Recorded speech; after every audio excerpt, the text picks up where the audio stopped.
our viewing audience, and welcome to one of our first national conversations on the important topic of climate, health equity, and inequity, and what must be done in Georgia and beyond.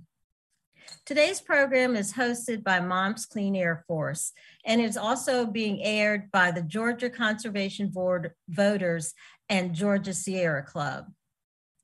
Community RX is a national program of Moms Clean Air Force. It's committed to exposing environmental injustice in Black communities and other communities of color. This year, Community RX is focused on amplifying the connection between climate and health equity.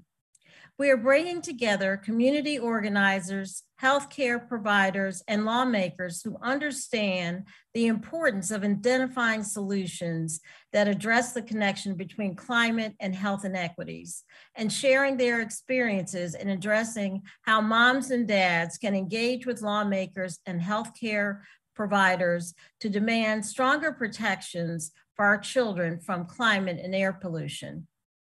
Today, we are honored to have with us on our panel, Georgia Representative Mandicia Thomas from the 65th District, who will be joining us shortly, Dr. Yolanda White, who's affiliated with the Georgia Clinicians for Climate Action, Dr. Preeti Jaggi, who is a founder of the Decatur Cares About Climate organization and also affiliated with the Georgia Sierra Club, and last but not least, we have Mia Delamar, who is a senior organizer with Georgia Conservation Voters. My name is Almeta Cooper, and I'm with Moms Clean Air Force. I'm a national field manager with Community RX, and I will be your moderator today. Our intention is to help our audience better understand the human connection between climate change and health equity, especially what it means to us in Georgia. And also to help our audience answer the question, how can climate affect my health? And in order to kind of lay a foundation and give some background details to facilitate our conversation, I just want to share some facts with you. First of all, impacts from climate change on extreme weather and climate-related events, air quality, and the transmission of disease through insects and pests, food and water increasingly threaten the health and well-being of the American people, particularly populations that are already vulnerable. In Georgia's 159 counties, we have the spectrum of urban, suburban, and rural communities. The Environmental Protection Agency, or EPA, predicts that Georgia's climate will likely become hotter and hotter, and that will affect our Georgia agriculture and livestock, and increase unpleasantly hot days, and increase the risk of heat stroke and heat-related illnesses. Georgia currently averages about 20 dangerously hot days a year, but by 2050, it's predicted that that number will increase to 90 days in a typical year.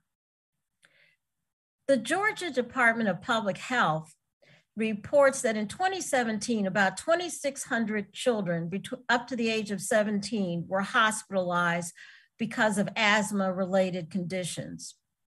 The total cost of those hospitalizations was about $37 million.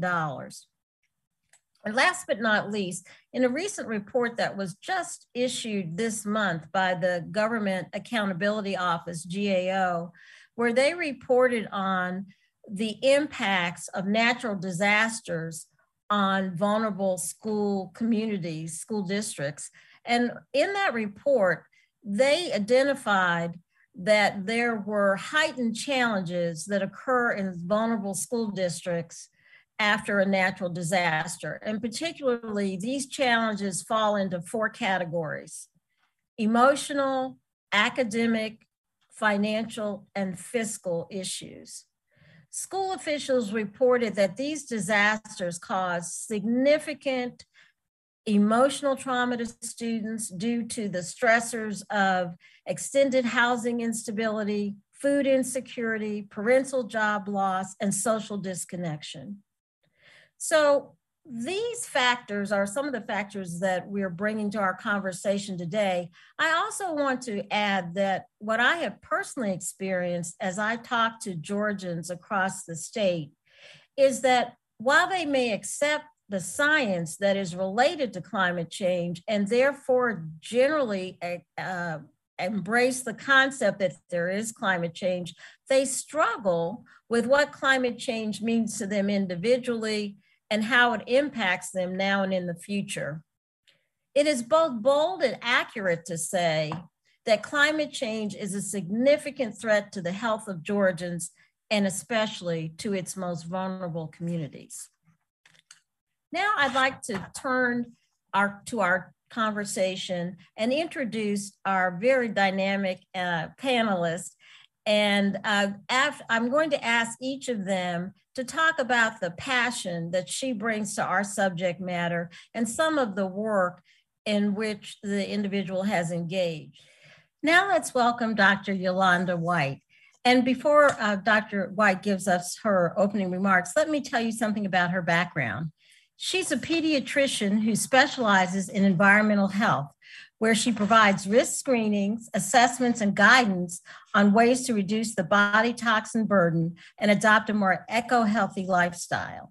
Through public speaking and expert medical testimony, Dr. White has over a decade of experience communicating the health impacts of environmental pollution and the health benefits of safe, sustainable, and low carbon footprint solutions to healthcare professionals, governments, elected officials, environmental groups, and the public to strengthen our environmental laws, policies, and healthcare practices. Dr. White's areas of focus include climate change, air and water pollution, food quality, coal ash, and chemical policy. She emphasizes child vulnerabilities, racial disparities, environmental injustices, and human rights protections. She has served in leadership positions with several medical and environmental organizations, and she's a graduate of Howard University and the University of Wisconsin School of Medicine. For those who are looking for more information about Dr. White, you can go to her website, www.yolandawhitemd.com. And with that, let's now turn our attention to Dr. White. Dr. White? Yes, hello, Ms. Cooper. And thank you to Mom's Clean Air Force for inviting me to talk about this. And, you know, one of the most important things I want to convey about climate change is that it's not the same as weather change. And while it does involve extreme weather events like unpredictable tornadoes, hurricanes, extreme floods, heat waves that we've all experienced all here in Atlanta, including our infamous snowpocalypse and smoke from wildfires, you know, the weather changes is just the most obvious impact of climate change.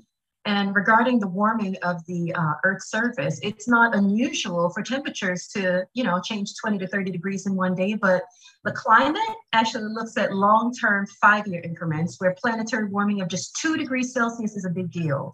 And it's directly correlated to the rise in air pollutants, greenhouse gases, and even the health effects that we are seeing, like with asthma, COPD, allergies, traumas, and also pregnancy complications. And, you know, there are also reports about children, teenagers playing football outside and end up dying of a heat stroke, you know, babies left in cars for a few minutes, overheating to death, you know, so the effects can be quite dramatic. And so now we have to actually upgrade our survival skills and know how to deal with these climate emergencies so that we don't end up as a casualty. And this is part of the reason why I use what I call the sandwich approach, where, you know, as you mentioned, I engage with policymakers to strengthen our laws and policies in public health. And then I also work with patients, doctors, and nurses to ensure that they're aware of risk factors, resources, and practical solutions. But the only thing missing in the clinical setting is the incentive. Compared to the COVID public health crisis or the opioid public health crisis, where there was a massive support from federal and state agencies and tons of media coverage, I'm really not seeing that with, you know, the climate crisis, which is also a very important public health crisis. But that's how serious it is. And that's why I love organizations like Mom's Clean Air Force for raising awareness, lobbying, and advocating for, our climate protections with all your kin. One reason why we have certain health disparities and environmental justices is that many of our African-American communities are literally dumped on, overexposed to many sources of pollution, and not informed that we're at risk, not given resources or know how to take action. So on all levels, we're not protected. Ultimately, we have to shift from protecting corporations and their interests to protecting our health, food, water, basic resources, and most importantly, our human rights.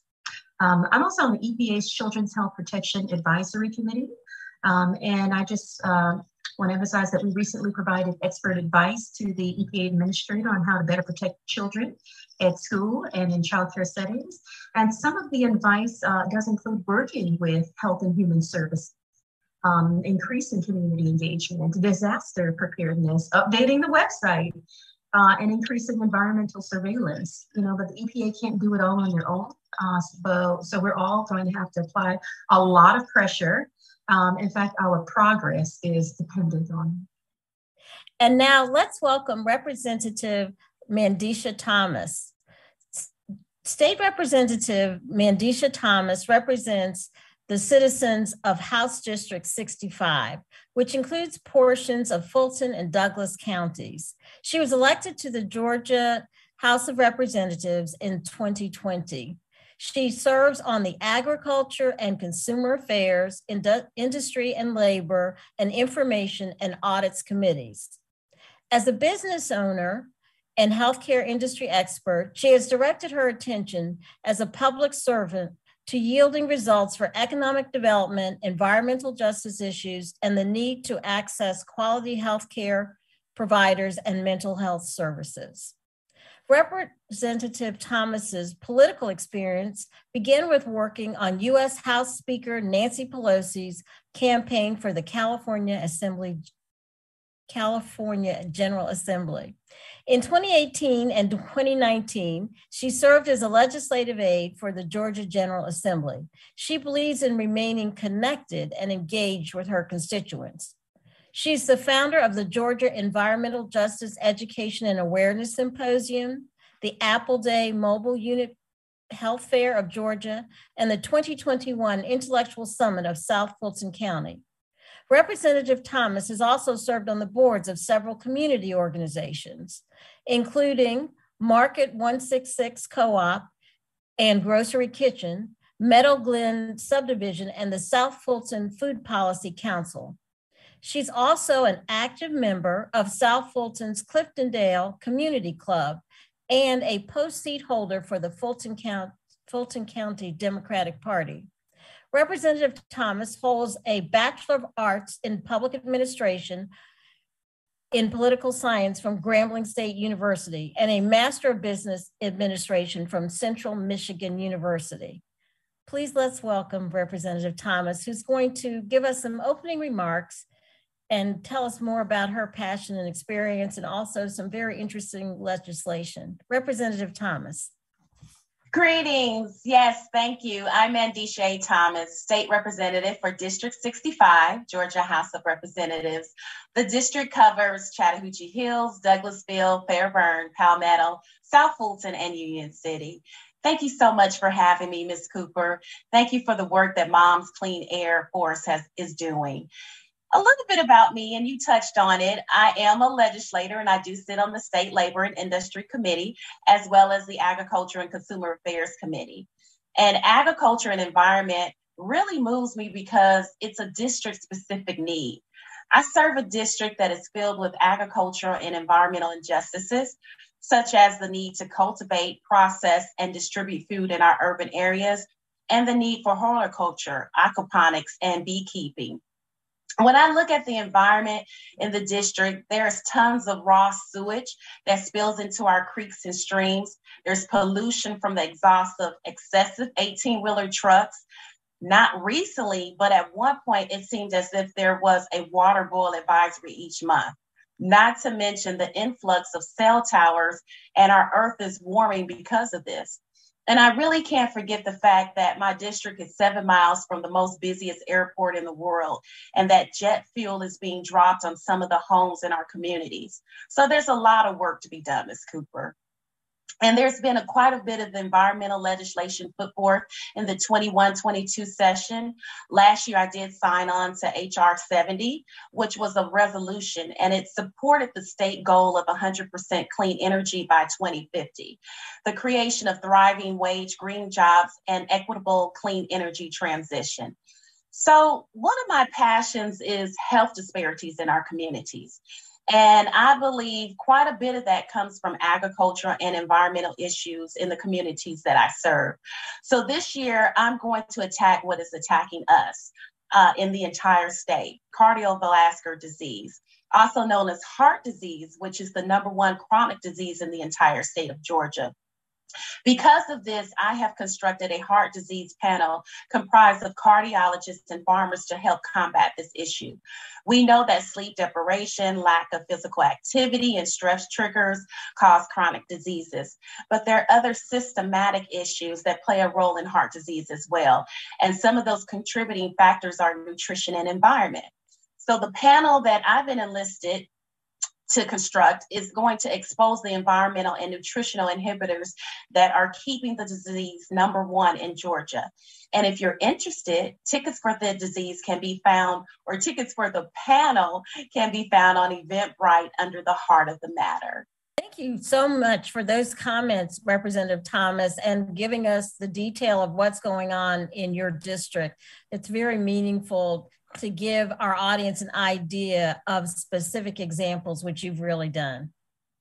Let's next welcome Dr. Jaggi. Dr. Jaggi completed her medical degree at The Ohio State University, after which she trained in did her pediatric residency at Loyola University, and then an infectious disease fellowship at Northwestern University, now the Lurie Children's Hospital.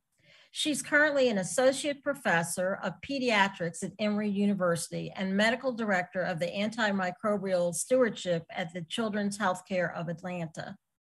Dr. Jaggi has been the medical director of antimicrobial stewardship since 2013 and completed advanced training in quality improvement methodology at Nationwide Children's Hospital. Dr. Jaggi sees parallels with advances in antimicrobial stewardship and healthcare quality improvement that could be applied to decreasing emissions in healthcare settings. She's also active in her community to educate and advocate for climate action, and is a co-founder of a group in Decatur, Georgia called Decatur Cares About Climate. This group educates and provides concrete actions for climate. She is a member of the Georgia Clinicians for Climate Action and a member of the Sustainability Committee at Children's Healthcare of Atlanta. She has worked with others to advocate for her hospital system to join Practice Green Health. She is an American Academy of Pediatrics climate advocate representing the state of Georgia. She also has experience working with several climate groups, including the Georgia Sierra Club, advocating to decrease emissions, and working with federal and state senators, her public service commission, her city commission, and her local school systems. She has completed training with the Climate Reality Project and has provided local community education about climate change and its impact on human health with many community groups. Dr. Jaggi. Thank you so much, and thank you for inviting me to participate to discuss with you about why I am passionate about climate and how I hope everyone can get more involved in this issue. As was mentioned, I am a pediatrician. I went into pediatric infectious disease medicine because I saw a baby when I was a first-year resident that had meningitis and thought about how could we prevent that from happening. And through my training, I've seen so many different children. And I think one of the things that is the most important is to really try and think about every child and having the best possible life for every child that we treat. I've always been interested in trying to prevent problems. And that's one of the reasons that I became an antibiotic steward, because we realized that there were a lot of problems with overuse of antibiotics and resistance and how that affects children's lives and how there are, sometimes bad effects from antibiotics in children. And that was kind of where I started some of my preventative action for children was in antibiotic stewardship. And in that area, we actually made a lot of progress in decreasing unnecessary antibiotic use and using them much more thoughtfully. And then, as I started going through my career, I thought about how climate is really what we would consider a social determinant of health. It really will affect how children can thrive in their life. It used to be that we thought about climate as a generational problem, meaning several generations ahead of us. But now we know that this is our own children. And that becomes really a much more pressing and urgent concern, I think, because this is our own children. We want our own children to be able to thrive. There's an article that recently came out in the journal Science, and it looked at the chances of a person born in 1960 being affected by extreme weather versus somebody born in 2020. And it turns out that that child born in 2020 is up to 7 times as likely to experience an extreme weather event versus that person born in 1960. So when we think about climate, I really do think about it as an equity issue. We need to think about it as generational equity to really give our children the chance to live a healthy lifestyle. We do think about climate as being an equity issue. We know the global poor, countries where they have emitted so much less carbon dioxide into the atmosphere, are going to suffer more from the effects of climate change. We know that people who've been historically marginalized are going to feel the effects of climate change more. So when we think about equity, we really need to think about climate as just very, very closely related to equity issues. We know that pollution is a problem, and pollution is a well-studied problem. We know that one of my colleagues did a study at Children's Healthcare of Atlanta looking at children who came into the intensive care unit for asthma. And they looked at basically areas in and around the Atlanta area where there was a high rates of children going to the pediatric intensive care unit for asthma. And it turns out those areas had higher particulate matter pollution in that area, and also were closer to a major roadway. And the area that was the highest risk of having repeated hospitalizations from asthma was actually just right around Hartsfield-Jackson Airport. So we know that the burning of fossil fuels is not good for children's health, particularly asthma. We also know that this is actually not good for adults' health as well, such as for coronary artery disease. But in children, we know that pollution is a problem, particularly for asthma. I think one of the things that I really want to do is to empower parents with some of this data, because this data has kind of slowly been becoming more aware of it. And I know that parents have such a powerful desire to help their children. And I know if they know about this issue that they will take action. One of the things that we have done in our area is start the Decatur Cares About Climate group, where we provide people with some information, particularly about climate solutions, because the climate crisis can be a very overwhelming problem. And we just need to break it down into something that we can do in our local area. And I think I would really encourage people to think about this in their local areas. You can always be advocating for getting electric buses for your children, walking more. That is much, much healthier for everybody. Composting is a climate solution, and there are lots of different climate solutions that we can do here in the state of Georgia. The Georgia Drawdown Project gives us a lot of a roadmap for that. And we have tried to provide some of that information to people. And the other thing that I would also mention is that it's really helpful to join others when you talk about climate, because it can be a very overwhelming issue. So there are many, many different environmental groups that you can join. And the other thing that I think is really, really important is advocacy. We need a lot of advocacy to change the systems that have been involved in creating a lot of greenhouse gas production.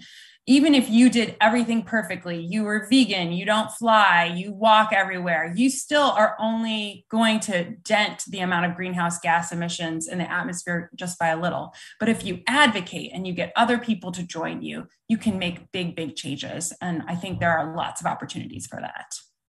So thank you very much. Thank you, Dr. Jaggi. Now let us turn to Ms. Delamar. I'd like to just give you some information about Ms. Delamar, who is with the Georgia Conservation Voters Group. Ms. Delamar is an Atlanta native. She's a recent graduate of Belmont University in Nashville, Tennessee. At Belmont, she focused on scholarship and service, and she held leadership roles in Belmont Student Government Association, including serving as the chair of policy review and as the second Black SGA parliamentarian. After graduation, she became an organizer for the Democratic Party of Wisconsin and an organizer for the Democratic Party of Georgia. These roles provided her the opportunity to become an active member of a presidential campaign and campaigns of two key senators in Georgia. These experiences also helped her to find her passion for activism and her desire to lift up the voices of constituents. Ms. Delamar is a classically trained musician and dancer, as well as a professional recording artist, a writer and choreographer. One of her mottos is to fall forward. She's living proof that one can make a successful career in entertainment and also fight for causes that make a difference in people's everyday lives. She loves the beach, and especially Georgia's natural treasure, Tybee Island. She believes in maintaining a healthy and clean environment, including preservation of Georgia's beautiful natural wonders for generations to come. Ms. Delamar. Hi, thank you so much, Ms. Almeta, and thank you to Moms Clean Air Force for inviting me to participate today. So as Ms. Almeta mentioned, I am from Georgia Conservation Voters. I'm senior organizer there on the C4 side. And just to sum it up, we're an organization that believes that everyone deserves to have the right to breathe clean air, drink clean water, eat healthy foods, and live in a world free of environmental harm. And that's what we truly fight to protect our air, water, and land through political action. And basically, we want a future where there's a high priority on building a sustainable and resilient Georgia, and then also advancing climate justice at that same time. We're nonpartisan and we're very pragmatic and effective. We love to say that. And we advocate for public policies that are going to advance a more just and sustainable future. And then we also campaign for candidates who will make climate and environmental justice a priority. So we truly try to look for those people that are running, and no matter, since we're nonpartisan, so no matter the party, who are going to truly fight for what's good for the environment and what's good for equity and justice as well.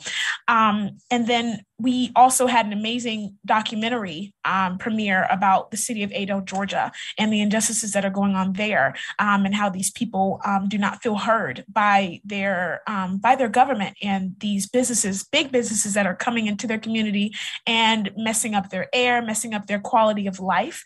And so we pinpoint places in Georgia, all over Georgia, that are being, not listened to as well as the other bigger places in Georgia, and who are really having huge injustices, and we highlight that, and then we educate those communities, and we also try to help as much as we can to shed a light on what's going on with them to make them feel heard. And then we also educate them on what policies are coming down the pipeline in terms of, the Build Back Better, that are going to adversely affect these communities and will eventually help them to bring clean energy justice to them, and grants and funding that they need, and programs that are going to be put in place to further their human experience. At GCV, we care about being human, and we care about everybody's quality of life.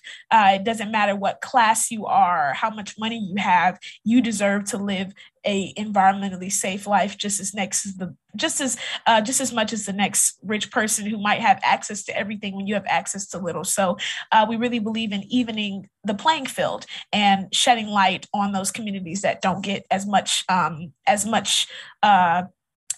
light or forethought, and people just kind of pass over them. So we're all about helping out the little guy as well. I work on the C4 side, so the 501c4 side. I work in mostly legislation, which will go back to, funnily, it'll go back to my time as parliamentarian and chair of policy review back when I was in SGA. It just counts on, basically we keep up with a lot of bills that are coming down the pipeline that are going to help people. And we also make sure that we're doing activities surrounding those things that will help push those bills and push our elected officials to really fight for these things that have to do with climate justice and climate action. So as I mentioned, we have the Build Back Better. We have SB 299 that's coming down the pipeline as well, HB 647. These are some big things that are coming up that we've absolutely wanted to highlight and make sure that people know about them, and make sure that we're fighting for those and that our elected officials are voting on them correctly to help our environment. And personally, one of the personal causes that I fight for is Black maternal health. When I was in college, I made the decision that when I do have children one day, I don't have any. When I do have children one day, I'm not going to have my child in the hospital. And many of my friends have come to that same conclusion. Mine is a lot more personal than theirs might be. I was actually a child, a product of somebody being treated unfairly in the health sector. My mother almost died having me, and she almost died having my older brother as well. She told the doctors after she had both of us, "Hey, I feel like I'm going to die." Her midwife and her doctor said, "Oh, that's normal. You're going to feel like you're going to die. You just had a baby. No problem." No one should feel like they're going to die and have no one listen to them. Little did she know she was suffering a pulmonary embolism, and she had a blood clot in between her lungs. And so while I got to go home with my father and, be a cute newborn baby, she was in the hospital for the first month of my life, and it affected her bonding time with me. If somebody would have just listened to her and listened to what she had to say, maybe I would have had that first, maternal bonding that I should have had as a baby right off the bat. And I didn't have to get reacclimated to my mother when she finally did come home. I'm one of the lucky ones. It was an unlucky situation, but I'm one of the lucky ones because so many women have died and never got to grow up with their kids. I'm lucky because my mom survived it. She suffered through it, but she still survived it. And that's absolutely unacceptable that this many years later, we're still dealing with these issues. It's happening for celebrity women. It's happening for women in all classes. So it's not just this certain group of Black women or women of color who are being affected, but it's actually a bigger overarching problem in our health system. And as we know, the statistics to that, Black moms are dying at 3 to 4 times the rate of their white counterparts, and the Native American women are more than twice as likely to die from pregnancy-related issues as well. Now, there has been light that's shed upon these issues, but there's still a bigger problem because we're still dying at that rate. That statistic hasn't changed in the last couple of years when the conversation has become more and more focused on what is happening to these Black women and also other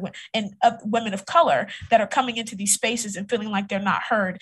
It's more than just maternal health. It's in regular healthcare. So just everyday healthcare, feeling as though they've been passed over, looked over, and seen as our pain is not seen as, the same pain as our white counterparts.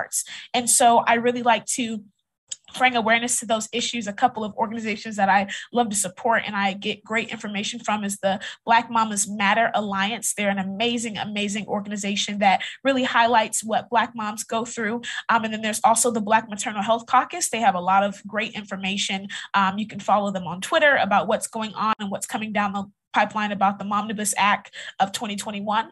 And so that's something that I truly care about. And thank you for letting me speak on it. Thank you very much, Ms. Delamar. We certainly felt your passion as you were speaking. Now that we've had an opportunity to hear about the work of each of our panelists and their area of passion, I think it would be helpful if we could now explore and broaden our conversation and address some questions that you as members of the audience may have about this issue of the connection between climate and health. And one of the I think expectations of many in the public sector is that physicians and healthcare professionals would take a leadership role in understanding or communicating with their patients about climate and health. And I wanted to ask you, Dr. Jaggi, do you know, or can you share with the audience, like what is probably the most common guidance available to healthcare professionals about health and climate? Yes, thank you for the question. I think this is a really important question. And again, I also see some parallels between climate and health with antibiotic stewardship, where, 20 years ago, we weren't talking about how antibiotics adversely affect patients. And then slowly, as a medical community, we started elevating that conversation. And I think the same thing is happening in the area of climate and health. The American Academy of Pediatrics has a statement about climate change and children's health, which is a very nice resource that has been made available to healthcare providers. And I think the New England Journal, which is a well-respected journal, is starting to put in some review articles about the effects of pollution and on health. And that can be very helpful as well. And I think as time goes on, we're going to see more and more of these studies that are coming out. But I think we will be expecting that more in the future. So we do, sometimes when I talk with other physicians about advocacy for climate, some of them tell me, well, I don't feel like I know the data that well. So we are just starting that conversation, I think elevating that conversation much more now. But there are some good resources in the American Academy of Pediatrics, and the New England Journal has started doing some really nice reviews. And those are some good areas for healthcare providers. And then for parents, there are a few colleagues of mine that are working on some handouts that we're going to be starting to distribute in the future. So you can be looking for those hopefully at your pediatrician's office in the future. That sounds terrific. I think another challenge, when you were saying that some of your colleagues just don't feel comfortable because they don't feel that they have the data. And a lot of what physicians do is very evidence-based. But I think also, along with what you're saying about more being in journals, my sense is that although traditionally climate and climate-related impacts on health have not been a part of medical education, there's starting to be more publications that suggest that this should be incorporated because it is a public health emergency, the relationship between climate and health, that it needs to be incorporated into medical education and not only medical school, but also residency training. That's fairly, even though the concepts are not new, I believe that this push to have them incorporated, have these ideas incorporated in actual training and education has become in the last several years is just starting to go to the forefront, and it's not necessarily completely incorporated, but at least these ideas are being talked about. I do know that there are some changes being made in nursing school curriculum that have been advanced by the Alliance for, I believe it's Healthy Nurse Education. There's a group that has been working with the nursing accreditation and curriculum to include these subjects in nursing and probably in other healthcare professionals as well. But if there, I think what would be important, and Dr. Jaggi, you could comment on this, but is it typical when a physician does an assessment of a patient to ask questions about where the patient might live or whether there are any climate any climate issues that affects the patient's health status? So I think your first point that the medical curriculum having education about climate is a really important one. And there are not very many schools that are doing that. One of my colleagues, Dr. Rebecca Phillips-Bourne at Emory, is developing a curriculum for medical students about climate. And I think this is one of the aspects that she is really also moving forward is asking parents about some of the local area that they live in, taking into account, for instance, for an asthma patient, for them to look at the air quality index on certain days, because we know that asthma will be potentially worse those days, taking into account certain medications that you don't want to leave in a car because the efficacy might be, disrupted if it was very, very hot in that car on a very hot day. We're going to need to be educating our sports providers because we know when kids do sports, we're going to have to take some precautions when it's extremely hot outside. So I think some of these are just getting advanced, and we need to do a lot more of that. And I think in years to come, we will see that becoming more. But yes, there are going to be some medical curricula that are just starting to be made to help students. And I think they will become better than those of us that have been out in practice for a while, because they're going to get that training right from the start in medical school.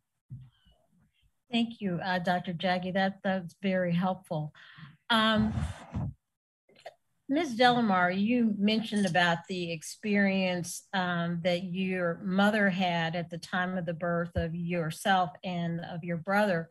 As one of the younger members of our panel today, I thought it might be helpful if you could share with the audience what you're hearing, both in your role and your daily work, but also from your peers in terms of what their knowledge is about maternal health and climate impacts. One of the things I just want to mention is one of you has mentioned I think it was you who mentioned the pending legislation, the maternal health momnibus bills. One of those bills is the Protecting Moms and Babies from Climate Change. That's a part of the momnibus bills. And in that legislation, there is an emphasis on making that connection and getting that information out to both patients and physicians. So with that preamble, let me just ask you, what are you hearing from your peers in terms of their understanding of the connection between climate and maternal health? So with my peers, especially, I think just in terms of this generation, they are focused on everything and pulling off the covers on everything. So one of those issues is Black maternal health. And I think honestly, where I saw one of those conversations kind of come to a head where it became more prevalent was on Twitter. There had been some stories floating around. It was the one story about the mom who went to Cedars-Sinai, and then she died. She had a pulmonary embolism as well, and she died, and her husband is now lobbying for her and is still lobbying for her, and is probably very in support of the momnibus that's happening now. But bringing that conversation to its head, they've really been supporting and talking about how climate is affecting everyone and how it's not only climate, but also people's living situations. So transportation and nutrition, all of those things where people don't have access to those areas as well are also contributing to that factor. And so in terms of my peers knowing about it, they're very upset. They want things to change. They talk about it all the time on social media. They call people out. They call out senators, congressmen, anybody that they can that they feel is not doing their job or shedding a light on the subject as much as they should. They are calling people out on the carpet, and they care a lot about what's happening in climate change. I mean, I see videos every other day that are just on my timeline that have nothing to do with anything that we're talking about, what's popular that day, but they're still bringing up, hey, this is happening to our environment. Hey, we have wildfires going on in California. The world is literally burning away. And so in terms of that, they are very educated and even seeking to educate themselves and re-educate those who have already come through the healthcare system as to what the biases are, and saying, hey, you most likely have this bias against this person and you don't recognize it. And I think that honestly, it's been a group effort. If you've seen the shift, as a person in the entertainment industry, if you've seen the shift of conversations that have happened over the years, we have so many more medical dramas that are pinpointing key issues that are going on now, instead of just romanticizing them. So even though these dramas are very dramatized, Grey's Anatomy, Chicago Med, these are some very popular shows that are tackling very big issues and trying to, what's the perfect outcome or what's happening now that needs to be addressed. So I think even the entertainment space is putting pressure on our lawmakers to see the biases, make a change, add in training, bring in people who are going to train the medical and healthcare professionals in what to look for. And honestly, with my peers, we recognize that this isn't always something that you're going to be able to get in school. This is something that has to come from the dinner table as well. So making sure that our parents, our moms and our dads are speaking to their kids about biases from a very young age, because it's very, very hard to unlearn what you've learned your entire life when you get to a point to which you think you're grown and you know what you're talking about, and people listen to you and people look to you for answers. It's hard to admit, I have a bias. I've looked at this group, and even though I thought I didn't have a bias, I have a bias. And so if we start from a younger age with our children, educating them, then the problem will eventually eradicate itself.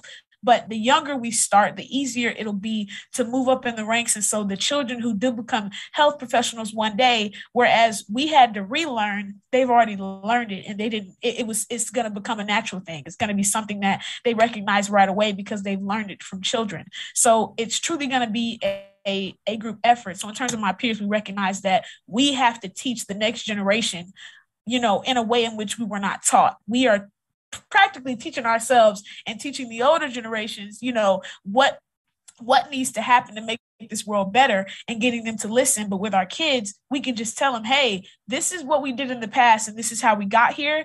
This is what you need to do to never be here again. And so I think it's really going to start at the dinner table. And that's something that my peers and I recognize, that we have to raise our children to be the change that we want to see.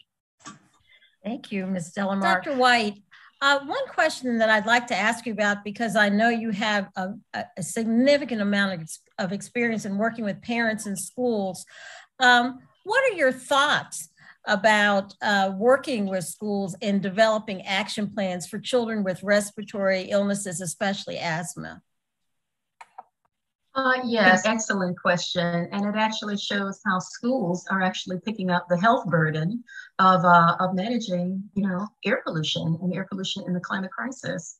I find myself completing long and detailed asthma action plans, sports physicals, especially for children with asthma, and even authorizations for asthma medications. And with, I give recommendations on, for schools to monitor the heat index, the pollen count, and the air quality index, and stay indoors when there are concerns or elevated levels. Schools, they can create air quality policies to help improve indoor air pollution. Many schools can receive green certifications as well, and especially now during the pandemic, so that children are protected from many indoor air pollutants such as matter. It's like it's not a one-size-fits-all situation. That's very helpful information, Dr. White.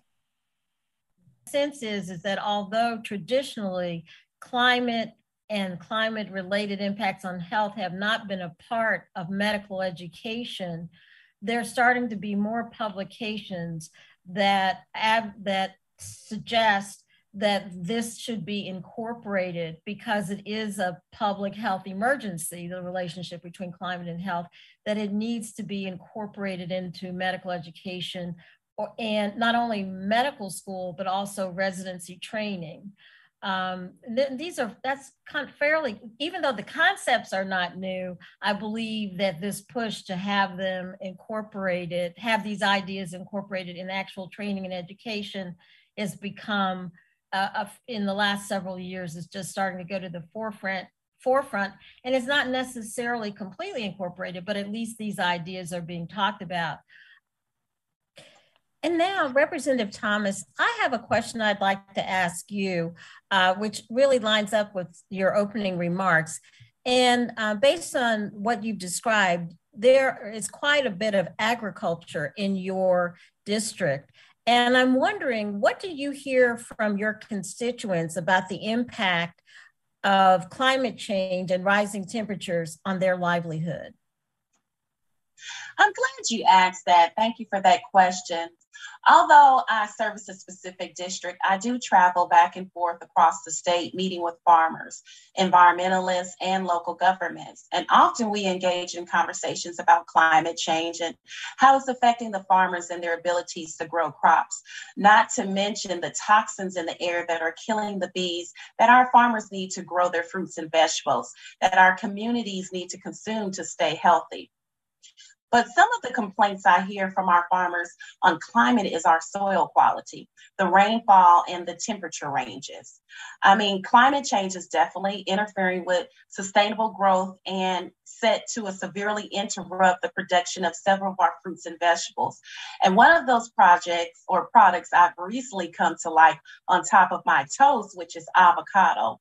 And I also know climate change experts are spouting that several reductions of rainfall can reduce our avocado growth as well.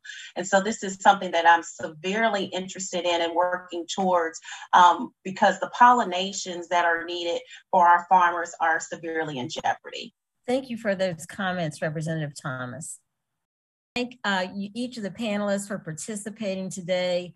As we have alluded to in our conversation, one of the most important ways to amplify the importance of climate and the connection to health equity and inequity is to have the conversation, to incorporate it into our conversation with others. And before I close out, I would like to give each of the panelists, if they desire, one last opportunity to give a takeaway that they'd like the audience to have today after this conversation. I'd like to first go to you, Dr. Jaggi. I think what I would say, I always think about this Martin Luther King quote that says, "Creative power can level the hilltops of injustice." And he wasn't talking about climate change, but it is somewhat applicable to us today. We need to change our power structures. We need to literally change our energy sources to make the world more equitable. So really, I would think about no project being too small. Whatever project you can do in whatever way you can affect it, try to change something in your community and thinking about carbon footprint in your community as a way, and then really joining forces with others to advocate for larger systems, I think is really, really helpful. And you can join some different environmental groups to do that and make a bigger impact even than your local sphere. Thank you, Jaggi. Ms. Delamar. Hi, yes, I just want to leave you guys with just a quick statement to say that just the golden rule: treat others how you want to be treated, fight for others how you want someone to fight for you, advocate for others how you'd want someone to advocate on your behalf if you couldn't. So I think that's the moral of the conversation. How would you want someone to fight for you if you didn't have a voice? And that's basically what all of us do every day. That's through education, that's through action. There are so many ways for you to get involved. GCB is a great place to get involved. Contact me.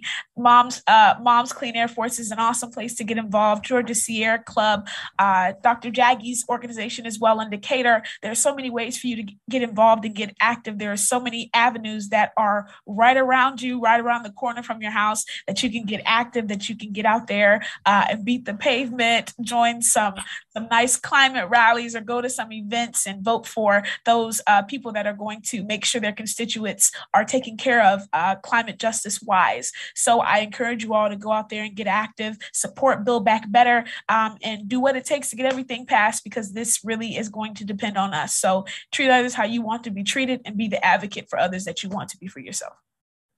Delamar. And now, Dr. White? My final thoughts is that the earth is a gift to us that no one owns or has the right to destroy for personal gain or profit. And we ultimately have to have a more deeper and more respectful relationship, a more symbiotic relationship with our planet that sustains us with food, shelter, clothing, and so much more. So this means that we all have to care a little bit more and do a little bit more. And my motto is helping people take extra steps to protect themselves. And I'm here to assist you on your journey. Thank you. And now we'd like to give a final opportunity to Representative Thomas. You know, climate change is real, and it's one of those dirty words. I didn't know much about climate change until 2019 when I was trained under former President Al Gore in his plight for climate change. And I just really thank him for extending his life towards the issue. But as an elected official and seated in authority, I feel I have the responsibility to continuously educate and make communities aware of the detriments that affect their quality of life. Because I wholeheartedly believe in smart growth, I believe in protecting our natural resources and environment. So thank you so much for allowing me to share within this opportunity. I'd like to thank all of the panelists today for lending their voices, their interest, and their passion to this conversation. Moms Clean Air Force will be hosting other conversations around this topic during 2022, and we will invite you to participate in those conversations as well. Have a wonderful day, and thank you for being concerned about the importance between climate, health equity, inequity, and thinking about and taking action about what must be done in Georgia and beyond.